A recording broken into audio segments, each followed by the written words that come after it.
Giovedì 25 giugno, San Massimo Vescovo. È il 176esimo giorno dall'inizio dell'anno, ne mancano 189 al termine. Il sole sorge alle 5:23 e tramonta alle 21:03.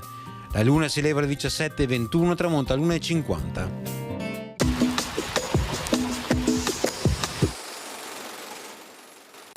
A causa della congiura di Baiamonte Tiepolo e dei suoi compagni, viene costituito il Consiglio dei 10, chiamato Eccelso. È composto dal Doge, dai 6 consiglieri ducali, dai 3 capi della quarantia criminale e da 10 patrizi eletti dal Maggior Consiglio, tutti però appartenenti a differenti famiglie. Suprema è l'autorità di detto Consiglio, esercitata sopra ogni specie di persona, compresa quella del Doge.